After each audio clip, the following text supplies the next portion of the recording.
تمہارے دنوں میں سب سے بہترین دن جمعہ کا دن ہے، اس لیے اس دن مجھ پہ کثرت سے درود پڑھا کرو۔ فَإِنَّ صَلَاتَكُمْ مَعْرُوضَةٌ عَلَيَّ، اس لیے کہ تمہارا درود مجھ تک پہنچایا جاتا ہے۔ صحابی نے پوچھا، یا رسول اللہ کیف تعرض علیک صلاتنا وقد ارمت، ہمارا درود آپ تک کیسے پہنچایا جائے گا جبکہ آپ جب دنیا سے جائیں گے، قبر میں جسم آپ کا ختم ہو جائے گا، تو ہمارا درود آپ تک کیسے پہنچے گا؟ تو آپ صلی اللہ علیہ وسلم نے فرمایا، ان اللہ حرم علی الارض اجساد الانبیاء، اللہ تعالیٰ نے پیغمبروں کے جسموں پر زمین پر پیغمبروں کے جسموں کو حرام کر دیا۔ زمین کسی پیغمبر کے جسم کو کبھی ختم نہیں کرتی۔ تو یہ بھی امت کا اجماعی عقیدہ ہے کہ جتنے بھی انبیاء ہیں ان کے جسم بالکل سلامت رہتے ہیں۔ شہداء میں تو یہ بہت زیادہ مشاہدہ ہوتا ہے، بہت سارے شہداء کے جسم سلامت رہتے ہیں۔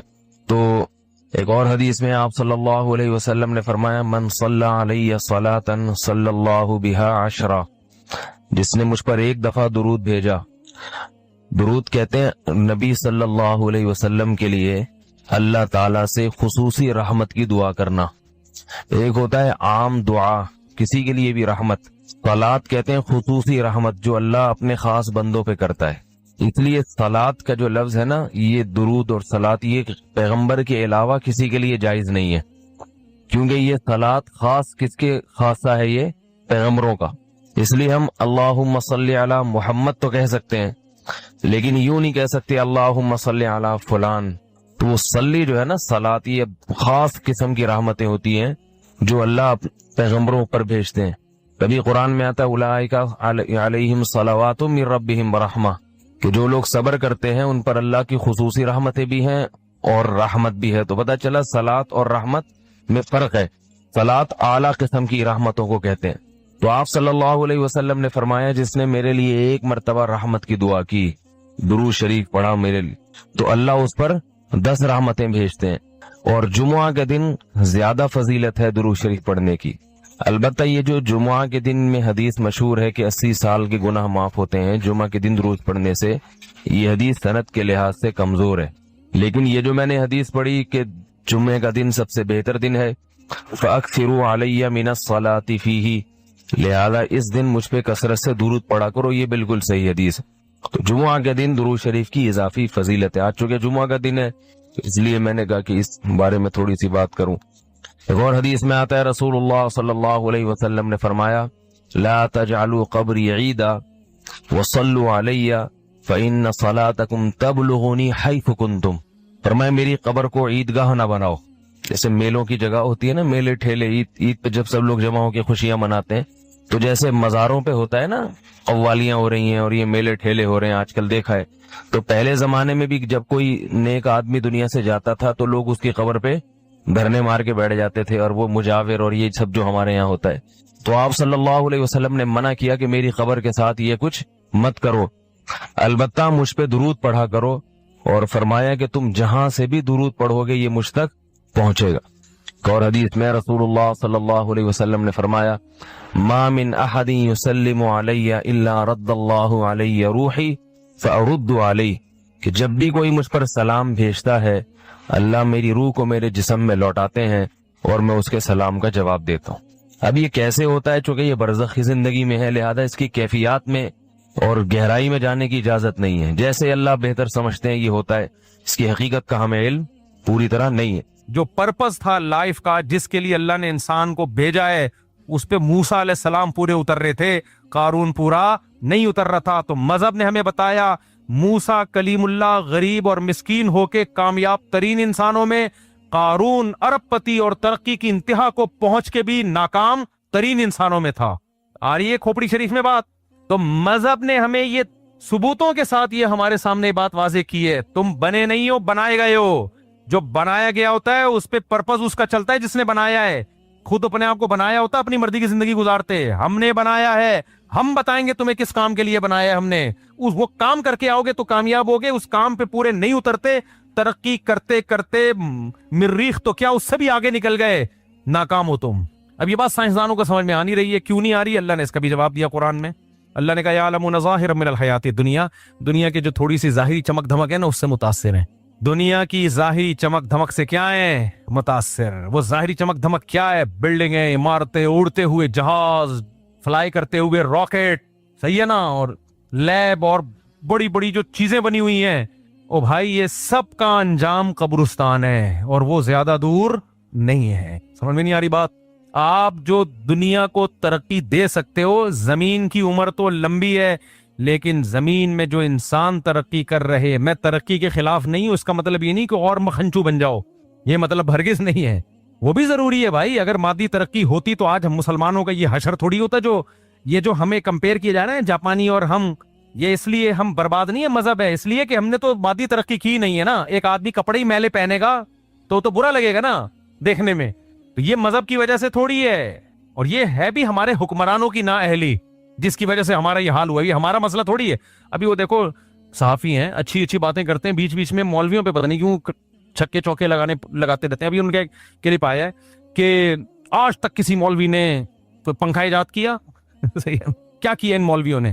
بھائی صاحب بر صغیر میں انگریز کے آنے سے پہلے جب ہماری خلافتیں تھیں اس وقت انجینئرز بھی ہمارے ہوا کرتے تھے، سائنٹسٹ بھی ہمارے. ایک ہی چھت میں دین دنیا دونوں تعلیمات چلتی. جب انگریز آیا ہے اس نے سب سے پہلے زبان تبدیل کر دی، تعلیمی زبان انگلش کر دی. تو جتنے پڑھے لکھے مسلمانوں میں لوگ تھے وہ زیرو پہ آ کے کھڑے ہو گئے. ان کی تعلیم کی 2% کی حیثیت بولو نہیں رہی، اور سب کچھ چھین لیا ہم سے. تو علماء نے دینی تعلیم کو فوکس کیا اور دینی علوم کو بچا لیا جو ان کا ہدف تھا. آپ آئے یونیورسٹیوں کی طرف جو لبرل لوگ ہیں اور سائنسی علوم کا بیڑا غرق کر دیا الحمدللہ انہوں نے.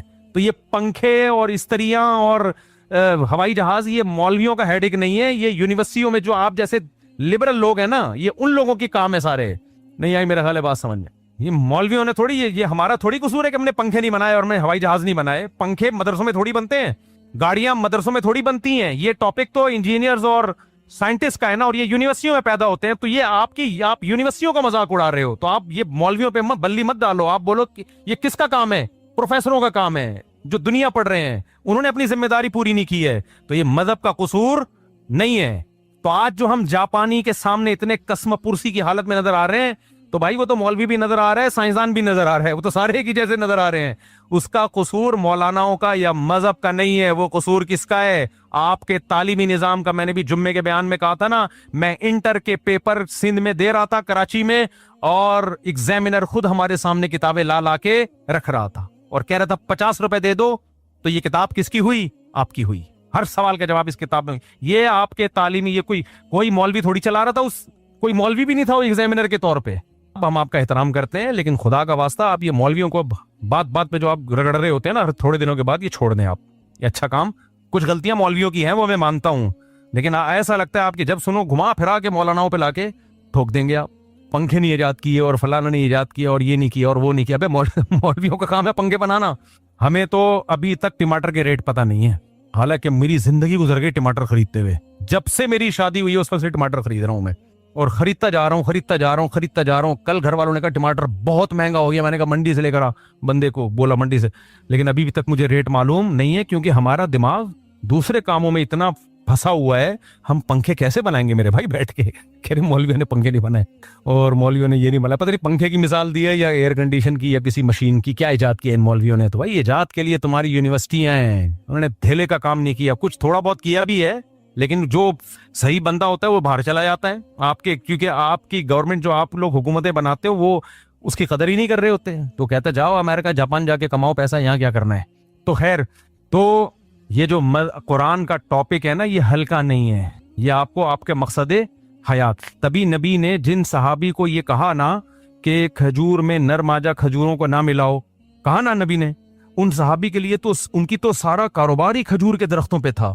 ان کے جب کھجور کی پیداوار میں نقصان ہوا، انہوں نے جب نبی سے عرض کیا کہ نقصان ہو گیا تو نبی نے فرمایا انتم اعلم بامور دنیاکم منی، دنیا کے معاملات تم مجھ سے زیادہ جانتے ہو. تو اس کے بعد ان صحابی کے دل میں نبی کی حیثیت کم نہیں ہوئی.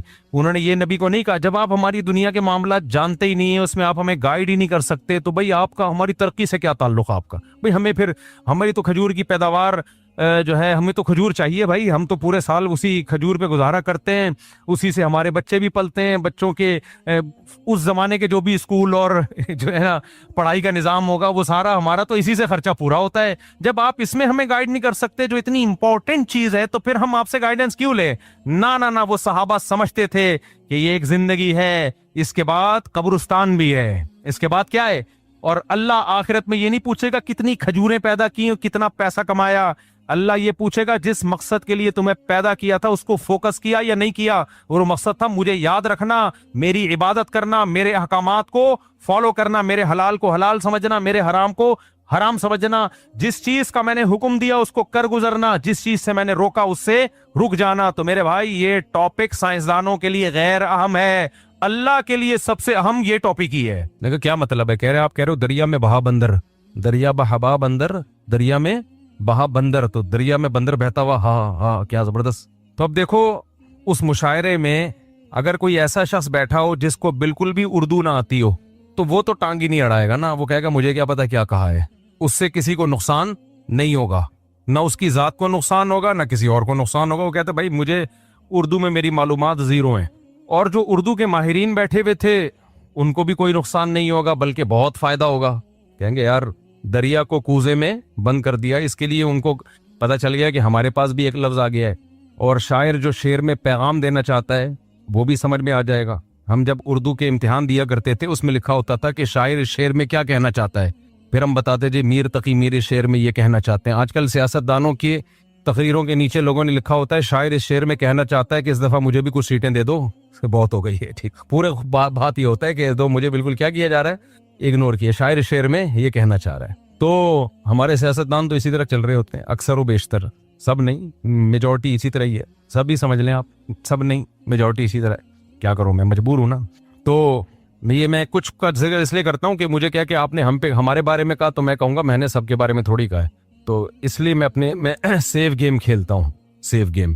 آپ کہہ سکتے ہو اگر بالفرض سب یہ کرتے ہیں تو پھر تو کچھ کا مطلب جھوٹ ہو جائے گا. تو بھائی وہ تعویل ہم نے پہلے سے کی ہوئی ہوتی ہے کہ پوری دنیا کے سیاستدان مراد ہوتے ہیں اس میں. پوری دنیا میں تو ایک آدھ تو ٹھیک ہوگا نا.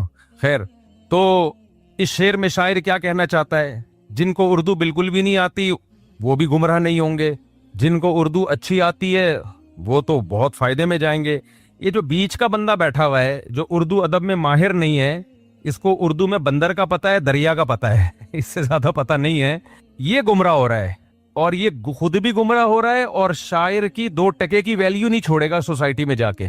کیونکہ جب یہ کہے گا کہ اتنے زبردست ادیب بیٹھے ہوئے تھے اردو ادب کے, ان کے سامنے شعر یہ سنایا گیا ہے کہ دریا میں بہا بندر, تو دوسرے شاعر کہیں گے یار اس شاعر کا تخیل اور اس کا معیار تو بہت ہی پست ہے. اتنے بڑے مجمع میں بیٹھ کے یہ دریا میں بہا بندر جیسے شعر سنا رہا ہوتا ہے, یہ بیٹھ کے اس کی بھی واٹ لگے گی بیچاری کی. تو یہ میں نے مثال کیا سمجھانے کے لیے دی ہے کہ علم یا تو کمال ہو یا زیرو پہ ہو. زیرو پہ ہوگا تو علماء کی تقلید کر لے گا کہ بھائی مجھے نہیں پتا, مفتی صاحب سے پوچھ لو. یا پھر رسوخ ہو کہ خود تحقیق کرے. جب بیچ کا ہوگا تو ضلوا واضلوا, حدیث میں آتا ہے ایسے لوگ خود بھی گمراہ ہوتے ہیں اور دوسروں کو بھی گمراہ کرتے ہیں. تو یہ صرف دین کے علم کے بارے میں نہیں ہے بھائی, یہ سائنس اور ٹیکنالوجی کے علم کے بارے میں بھی ہے. یہ جو ہمارے یہاں دیسی لوگ جو نئے نئے سائنٹسٹ بن رہے ہیں, سائنس سیکھ رہے ہیں, یہ بہت سے ان میں آپ کو خدا سے دور کر رہے ہیں. کچھ گنتیاں پڑھ لی ہوتی ہیں انہوں نے, 2 جمع 2 4 کرنا سیکھ لیا ہوتا ہے, اور پھر بار بار یہ اعتراضات کر رہے ہوتے ہیں کہ بھائی سائنس تو کہتی ہے ہر چیز جو ہے وہ پروف ہونا چاہیے, ہر چیز سائنٹیفیکلی پروف ہونا چاہیے, ہر چیز. سائنس نہیں مانتی مولانا نے کیا کہا, یا پیغمبروں کی کیا دعوت ہے, یا تورات کیا کہتی ہے, یا انجیل کیا کہتی ہے, یا قرآن کیا کہتا ہے. یہ سائنس کہتی ہے پروف. چھوڑو یار, تمہاری سمجھ میں نہیں آیا. سائنس کیا مانگتی ہے, ثبوت. تو جب مذہب اور سائنس کا ٹکراؤ ہوگا, سائنس ہے. اور مذہبی باتیں کیا ہیں, ہوائی. کوئی پروف ہوتا ہے مذہبی باتوں کا, کوئی پروف نہیں ہے. مذہب کہہ رہے جنت ہے, آج تک کسی سائنسدان نے ثابت کیا؟ کتنی سائنسی ترقی ہوئی ہے, کوئی ایک حور کا بھی دریافت ہوئی ہو؟ اگر ہو بھی جاتی ہے تو آنکھ کھل جاتی ہے ہماری. ہم بعض دفعہ سمجھتے ہیں کہ جو جنت کی حوریں تھیں وہ آ گئی ہیں, لیکن کوئی آ کے اٹھا دیتا ہے, الارم بجنا شروع ہو جاتا ہے. جنات اب تک دریافت نہیں ہوئے ہیں. مذہب باتیں کرتا ہے برکت کی. حلال میں کیا ہے بولو نا, برکت. یہ میں ٹاپک اس لیے زیادہ چھیڑتا ہوں کہ یہ ہماری جو یونیورسٹی کے لونڈے لپاڑے ہیں نا آج کل, یہ سائنس سے